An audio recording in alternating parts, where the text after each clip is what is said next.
भाई हम चाहते हैं विधायक भी दूसरा हो, सरकार भी दूसरी हो। हम तो यही चाहते हैं कि अखिलेश यादव आए। विधायक जी तो आए नहीं, आज तक हमने देखे नहीं विधायक जी हैं कैसे। तानाशाही सरकार है, तानाशाही के दम पर भाजपा दोबारा आ सकती है। सभी लोग सोचते हैं कि इस बार जो है सरकार को बदल देना चाहिए। 2022 में होने वाले यूपी विधानसभा चुनाव में विजयी पताका फहराने के लिए राजनीतिक पार्टियों ने तैयारियां शुरू कर दी हैं। अब की बार किसकी सरकार में आज बात होगी मेरठ की 7 विधानसभा सीटों में से एक मेरठ दक्षिणी विधानसभा सीट की। इस सीट पर अभी तक 2 बार विधानसभा चुनाव हुए और दोनों बार बीजेपी ने ही बाजी मारी। 2017 में इस सीट से बीजेपपी विधायक सोमेंद्र तोमर ने बसपा के हाजी याकूब कुरैशी को करीब 35,000 वोटों से हराया।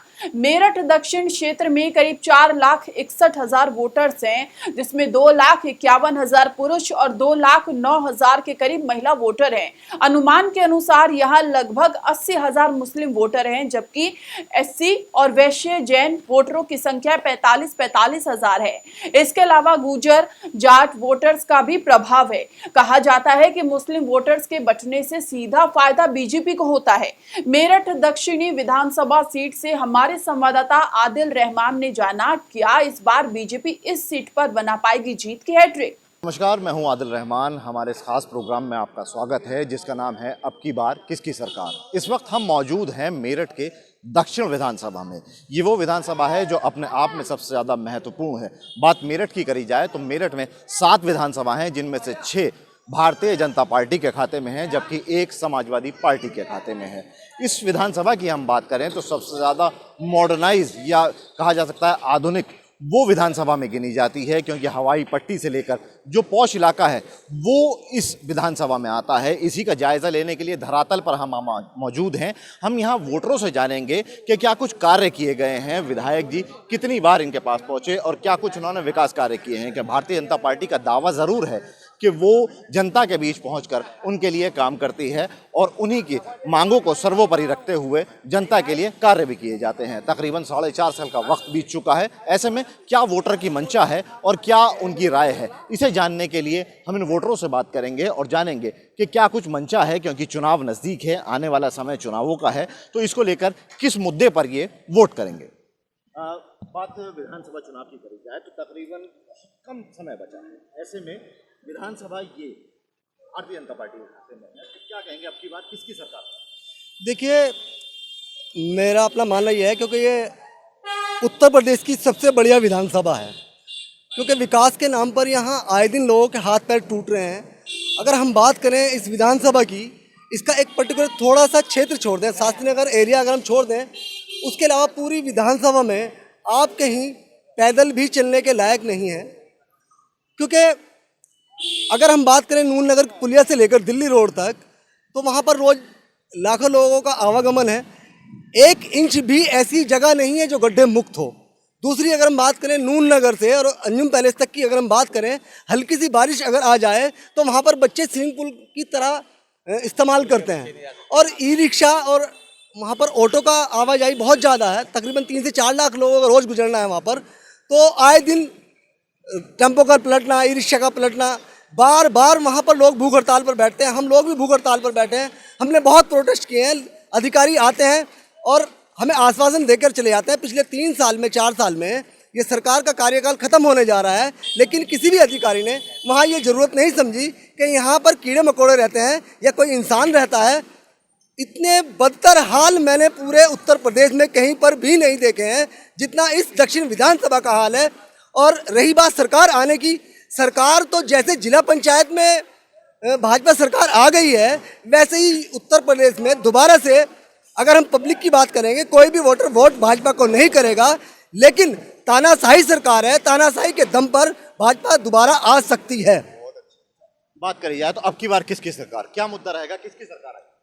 भाई अगर सरकार की बात करी जाए तो जैसे अब भाजपा है, मौजूदा भाजपा है, तो ये काम अगर इसके गिनाएं तो बहुत सारे अच्छे काम हैं, लेकिन इतने गंदे काम हैं कि हम बयां भी नहीं कर सकते।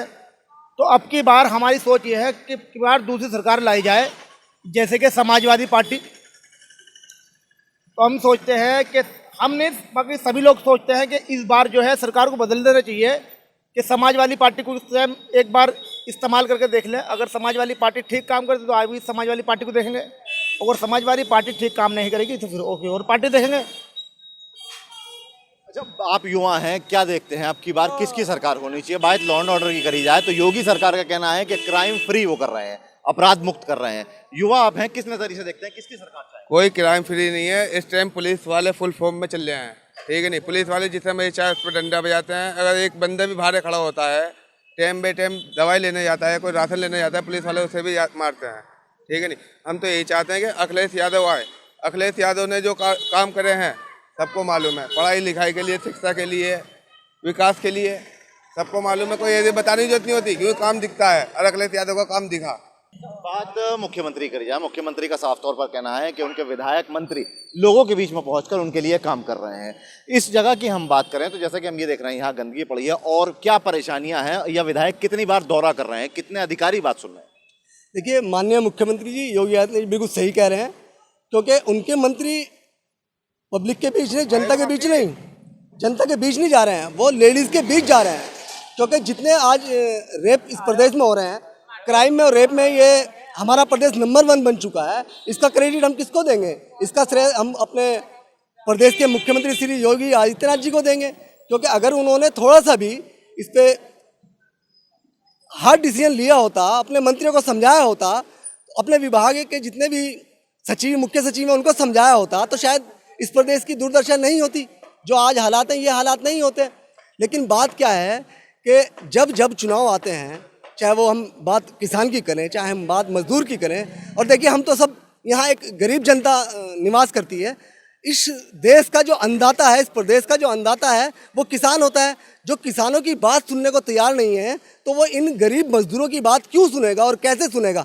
सवाल ये है कि जब हमारे प्रदेश के मुख्यमंत्री अपने मंत्रियों को यहाँ पर भेजते हैं तो वो केवल सर्किट हाउस में आते हैं, भाजपा के लोगों से मिलते हैं और वहीं से वो लोग चले जाते हैं। यहाँ जनता के बीच में आज तक कोई भी मंत्री, कोई भी कैबिनेट यहाँ पर नहीं आया है। जी, बात इस विधानसभा की करें तो मेरठ में एयरपोर्ट की मांग चल रही है, इस एरिया में हवाई पट्टी आती है, क्या पूरा हुआ? क्योंकि योगी सरकार ने आते ही कहा था उड़ान का सपना पूरा करा जाएगा, कितना फर्क पड़ेगा और कितना पूरी हुई वो बात? भाई साहब, उड़ान की बात अगर करी जाए तो सभी को पता है कितनी उड़ान हुई है। और बात आती है विकास की, जैसे कि विकास का बोला था कि विकास करेंगे, विकास करा है योगी जी ने, लेकिन हमारे लिसाड़ी रोड पे, श्यामनगर रोड पे, खत्ता रोड पे यहाँ का देखे कितना विकास है, घुटनों घुटनों पानी है। और देखा जाए इतना विकास है कि विकास करा उन्होंने अपने घरों का, अपनी फैमिली का, ना ही कि आवाम का। भाई हम चाहते हैं विधायक भी दूसरा हो, सरकार भी दूसरी हो। हमारी सोच तो ये है, हमारी नहीं सभी की सोच ये है कि विधायक भी दूसरा हो और सरकार भी दूसरी हो। देखिए, हवाई पट्टी की बात यह है, ये सरकार और इस सरकार के नुमाइंदे सपने दिखाने में बहुत माहिर हैं, क्योंकि पहले दिन से लेके आज तक जुमलेबाजी करते हैं। कभी 15 लाख की बात करते हैं, कभी दूसरे लुभावने वादे करते हैं। किसानों की आय दुगनी की बात करने की बात होती थी, लेकिन किसान कहाँ है आज? और सपने दिखाने की बात है। मेरठ शहर में एक हवाई पट्टी जिसकी आप बात कर रहे हैं, जो आपने सवाल पूछा है, उसको सपने के अलावा हम कुछ नहीं कह सकते, क्योंकि पिछले 7 सालों में जब से ये सरकार आई है, हर दिन आए दिन अखबार में आता है कि बस अब हवाई पट्टी पर काम शुरू होने ही वाला है, सरकारों से भूमि अधिग्रहण कर ली है, सारी चीज़ें बैलेंस में आ गई है। हम सब खुश हो जाते हैं कि शायद नेक्स्ट मंथ या अगले साल से काम शुरू हो जाएगा, लेकिन ये आने वाली पीढ़ी ही शायद देख पाएगी कि मेरठ जैसे शहर में कोई हवाई पट्टी नाम की कोई चीज़ बनेगी। ये एक सपना है, इसके अलावा कुछ नहीं है। ये वो लोग हैं, कुछ और भी दुकान वाले यहाँ मौजूद हैं, उनसे हम बात करेंगे और जानेंगे कि क्या कुछ यहाँ उनकी मंशा रहेगी, अब की बार किसकी सरकार रहेगी, किसकी सरकार बननी चाहिए। हम चाहते हैं अखिलेश जी की सरकार आए। हम इस सरकार में बहुत बड़ा ज़्यादा परेशान है, इतने परेशान है। एक तो गंदगी बहुत है यहाँ पे, बहुत ज़्यादा हो रही है, कोई काम करने को तैयार नहीं है, कोई भी कर्मचारी नहीं आ रहा है यहाँ पे, कोई सफाई नहीं है। हम बहुत ज़्यादा परेशानी है। सरकार का कहना है क्राइम फ्री कर रहे हैं, अपराधियों पर लगाम कसी जा रही है। इस एरिया की हम बात करें, गंदगी दिखाई दी, क्या परेशानियां क्या है? विधायक जी कितनी बार आए? विधायक जी तो आए नहीं आज तक, हमने देखे ही नहीं विधायक जी हैं कैसे। हमने आज तक उनकी शक्ल नहीं देखी विधायक जी की। शुरू में आए थे, जब इलेक्शन हुआ था उस टाइम तो आए थे, उसके बाद कोई विधायक नहीं आया, हम देखे ही नहीं, हमें पता ही नहीं कौन विधायक है हमारा। परेशानी यहाँ एक तो सबसे ज़्यादा गंदगी बहुत ज़्यादा है, ये इस पर कोई ध्यान नहीं दिया जा रहा। ये हमें सबसे ज़्यादा परेशानी ये है। कोरोना काल अभी निकला है, जी। विधायक जी का दौरा रहा। कोई विधायक, कोई आए नहीं, विधायक आए नहीं यहाँ पे, हमने देखा ही नहीं उन्हें। तो ये हम तो बहुत ज़्यादा परेशान हैं। बिल्कुल, ये वो लोग हैं जिनका साफ तौर पर यही कहना है कि जिस तरीके से कोरोना काल भी गुजर गया और उसके बावजूद विधायक यहाँ पर मौजूद नहीं रहे, और जिस तरीके से इन लोगों का साफ तौर पर यही कहना है कि अब आने वाले चुनावों में सरकार कहीं ना कहीं बदलती हुई इन्हें नजर आनी चाहिए, क्योंकि वही मुद्दा है जिसके ऊपर विकास कार्य भी हो सकता है और वही नायाब तरीका है जिसके जरिए वो अपनी बात को सरकार तक सही ढंग से पहुंचा सकते हैं। हमारा ये काफिला जारी रहेगा, आगे भी दूसरी विधानसभाओं में जाकर लोगों से जानेंगे कि क्या मंशा है उनकी और किस मुद्दे पर आने वाले चुनावों में वो वोट करेंगे। मेरठ से आदिल रहमान, न्यूज़ बीन के लिए।